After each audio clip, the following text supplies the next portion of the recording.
My name is James Jasper, and I've been a victim to myself for having the mindset that I was determined that I was going to do things my way for a very young age.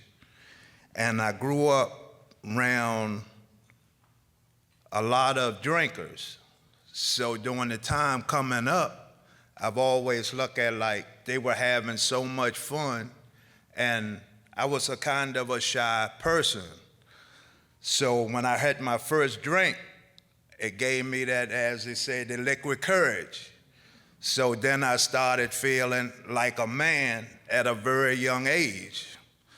So I was always saying, I'm gonna do things my way, because as being shy, it almost seemed like you feel like you left out of the crowd, you couldn't blend with this, but when I got a few drinks, then I felt like I was the crowd.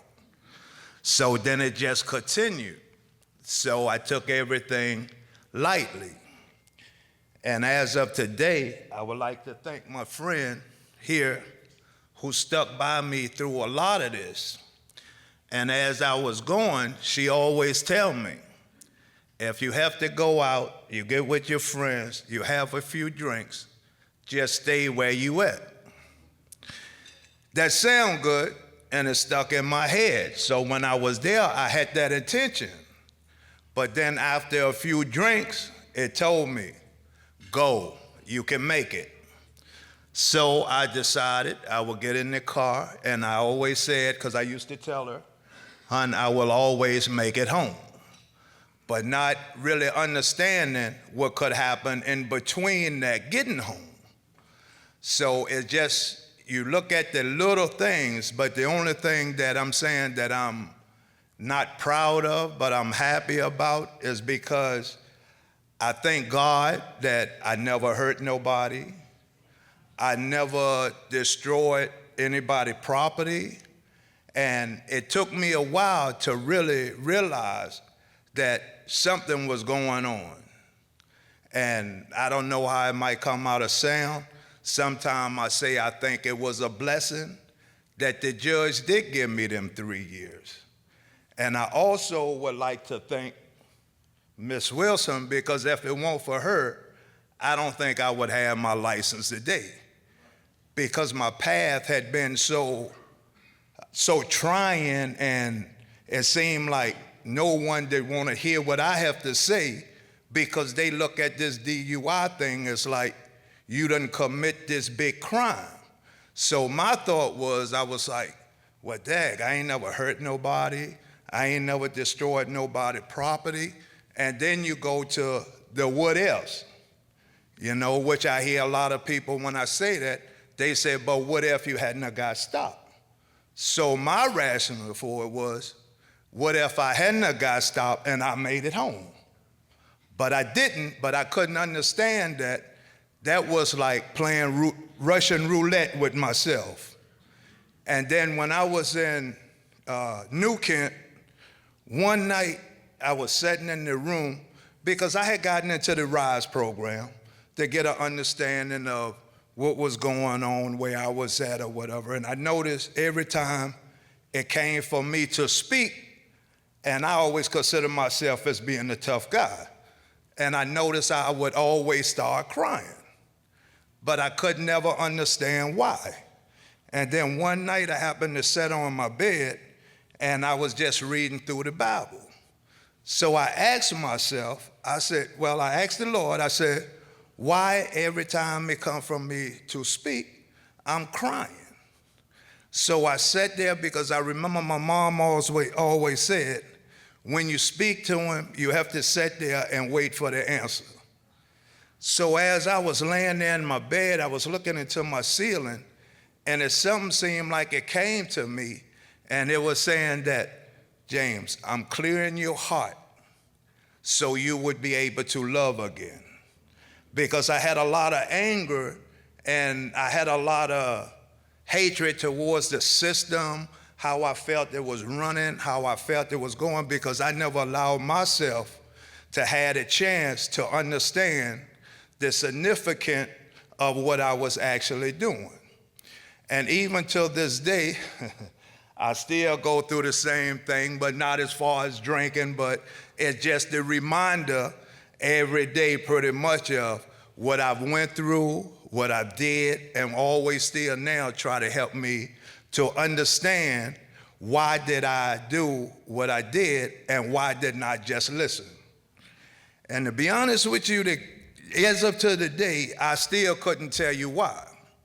But all I knew that I realized that I had to do something different. I knew I had to replace myself with something, so then I decided to start hanging with my cousin, which I tried to get him to come today, but he didn't work. So I started hanging with him, and we started fishing more, and we would talk. And he come from just like I did, from Powhatan, from a long line of drinkers. So I used to ask him, I said, man, how were you able to give it up, or how were you able to stop? So one day he had told me, and he was saying that, he said, you know what? He said, what I want you to do is go to the liquor store and get you a pint. And he said, when you get that pint, he said, I want you to carry it home, and I want you to put it on your dresser. And he said, every morning that you wake up, you look at it, you say, I don't need you. And he said that if you can walk out that room without taking that drink, you know you headed somewhere. So for a while, it went on, and then when I came back home, I said, I still don't need you. But it really took me a while, because after that, I still had a few little tasters, you know what I mean? Because nothing really happened overnight. And you always figure, oh, this one here, it ain't gonna hurt me. But then I realized that I was not, and considered myself as an alcoholic. My whole thing that I was saying, and I was looking at, and I convinced myself to saying that I was an abuser of the alcohol. Because I didn't drink every day, I didn't need it, I didn't get nervous or needed a drink, and I just, every now and then, like, oh, what's the problem? Friday, Saturday, have a little drink. And it just went to like, the frustration come in is when you try to explain that to people, a lot of people don't understand it because they had this perception in their head that this is what it is, this is how it's supposed to be. But I just look at it and see from over being incarcerated and talking to several people that was in my same situation, and I noticed that we all came up pretty much with the same story.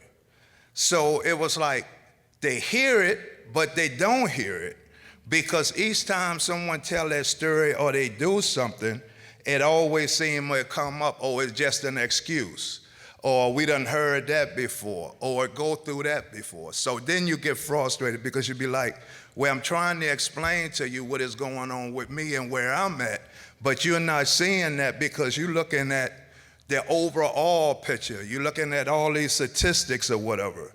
But if you start looking at each individual for each case, then it would help solve a lot of the problems if we just take the time to listen, because most of the time we are just crying for help, but we don't know how to get it or how to express it. And like I said, if I wasn't incarcerated and went to Deep Meadows for my last 9 months, I wouldn't have never known about drive to work. And every time I talk and I saw about getting my license around, they start throwing all this money around and the fines, and you know, I'm on disability, so I say I gotta try to live, I gotta do this. Then I tried to start my little handyman service, so I had to drive. So then it got to the point that, well, I'm gonna do what I have to do, I'm gonna do me. But one thing on it I say, every time I got stopped or I got caught, I've been honest with the officer. I'd be like, yes, sir, I've been drinking. I might have 1 or 2 minutes, so we know the routine. And I will go down. So I thought in my head, by me owning up to it or admitting it, that I'm saying something, you know, I'm doing something, because I realize it, but I never could figure out, or I never knew why I was doing it. And then I realized a lot of times when people are in grief or hurting or something go wrong in their life, we resort to something to try to ease that pain. or to try to help us get away from it. But when we go and we put our foot forward and we try to talk to people that should understand these things, to where one thing I always look at and I had a problem with is with this mental health issue thing, which I know they always push for it. They try to go for it, but then they say there's no money funding it, or this, that, or whatever. And then I look at the jail systems, and I say, like, first offenders, they being locked up for minor petty stuff.